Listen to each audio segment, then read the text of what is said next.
Je suis Clément Nardi, j'ai 32 ans.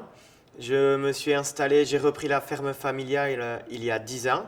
Je fais du poulet en vente directe et j'ai 30 hectares de maïs pour soigner mes bêtes. On reçoit les poussins à un jour et on fait tout l'élevage jusqu'à la commercialisation. Je trouve rien de dur parce que c'est vraiment une passion, c'est un métier passion, donc je fais ça vraiment avec plaisir. C'est très chronophage, c'est le point négatif, voilà, c'est que c'est chronophage, ça prend énormément de temps. Heureusement, j'ai deux retraités pour m'épauler. Tout seul, ça serait un peu compliqué. Pour anticiper l'avenir, là, j'ai ma femme qui va s'installer avec moi quand mes parents vont vraiment arrêter complètement. Et non, sinon, il n'y a rien de dur parce que c'est que du bonheur, quoi, que du plaisir et de la passion. Dans un séminaire comme aujourd'hui, je viens défendre mon métier, parler de mon métier, le faire connaître.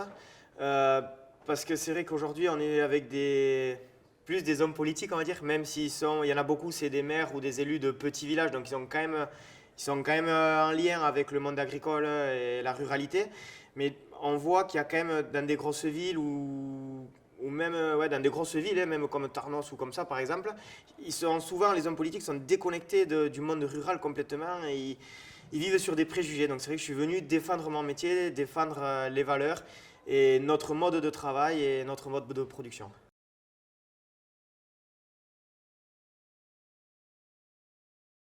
Alors moi je trouve c'est la communication du monde agricole qui est pas bonne.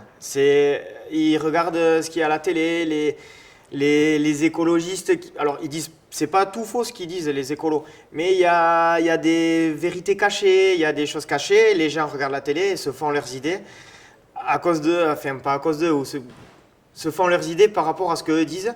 Et comme nous, le monde agricole, on ne communique pas du tout, ou très mal, voilà, les gens se font de fausses idées. Il y a des fausses informations qui circulent aussi, donc on essaye de défendre ça comme un peu. Les hommes politiques, c'est vrai que bon, voilà, là, il y a l'urbanisation, c'est un problème, mais auquel ils essayent de lutter tant bien que mal. Moi, je vois pour mon cas personnel, comme je l'ai déjà dit, sur Rondres, par exemple, j'ai perdu 13 hectares de culture. Et il y a d'autres exemples sur mon canton, dans le Seigneurs, où ben, l'urbanisation fait perdre des dizaines et des dizaines d'hectares, voire des centaines. Et c'est un problème auquel ils essayent de trouver des solutions, mais c'est très compliqué, quoi. Ils mettent en péril certaines exploitations sont en péril du fait de cette urbanisation. Et après, il y a les réactions des gens, par exemple, quand on sort avec l'épandeur à fumier.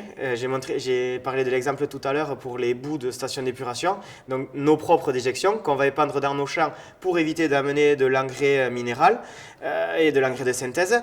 Et les gens râlent parce que ça pue, parce on met un peu de boue sur la route. Et voilà. Donc c'est vrai que si on communiquait différemment et mieux, ça nous aiderait dans notre métier et à ne pas être trop critiqué. Parce qu'on n'a pas le temps de se manifester, il faudrait qu'on s'unisse, parce que c'est vrai, chacun dans nos petits coins, on essaye, mais on parle à des convaincus, parce qu'on parle à nos voisins, on parle à nos clients. Moi, je fais de la vente directe, j'en parle à nos clients, mais c'est des convaincus, c'est des gens qui nous soutiennent. Et on n'a pas le temps, en fait, comme je disais avant, le métier est très chronophage, on n'a pas le temps de s'unir et de batailler pour cette communication-là.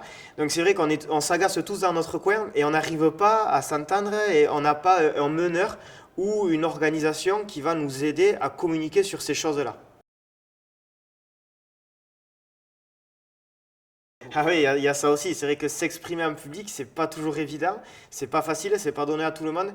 Et beaucoup de paysans travaillent seuls, tout seuls ou avec leurs femmes, et donc ils n'ont pas trop de contact avec d'autres personnes extérieures et c'est difficile pour eux, ils sont timides, ils sont un peu renfermés. Et voilà, ça vient pas tout seul. Donc il faudrait vraiment qu'il y ait quelqu'un qui arrive à rassembler leurs voix et à communiquer pour eux, quoi, à aller récupérer les infos de ce qu'ils pensent, de comment ils travaillent, tout ça, pour après communiquer dessus.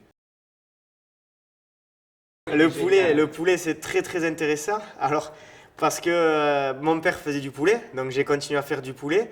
Et c'est très intéressant. J'aime l'élevage parce que c'est vivant. Donc, c'est un coup c'est là, 10 secondes après c'est là. Il faut s'en occuper. S'il y a des problèmes, trouver des solutions. Et donc, voilà, il y avait déjà du poulet sur la ferme. Donc, j'ai continué ça. Et bon, on va pas se le cacher. Aujourd'hui, c'est un des animaux qui rapporte le plus. C'est le plus rentable. C'était une production rentable quand je l'ai récupéré.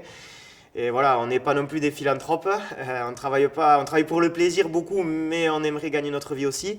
Donc le gallinacé, voilà, parce que mon père en faisait, parce que c'est vrai que c'est un produit que j'aime aussi, que j'aime manger.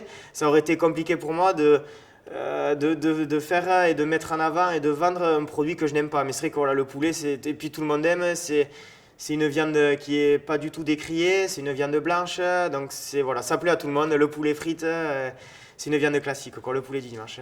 Après, voilà, sur l'élevage, c'est vrai que c'est des élevages assez courts. Moi, c'est entre 3 mois et demi et 4 mois et demi que j'élève mes poulets. Pour avoir une base, le label rouge, c'est 80 jours. Donc, c'est pas tout à fait 3 mois. Moi, je les garde minimum 90 jours. Et pour que la viande soit un peu plus ferme et soit meilleure et qu'il y ait plus de goût, qu'il y ait quand même un peu de gras.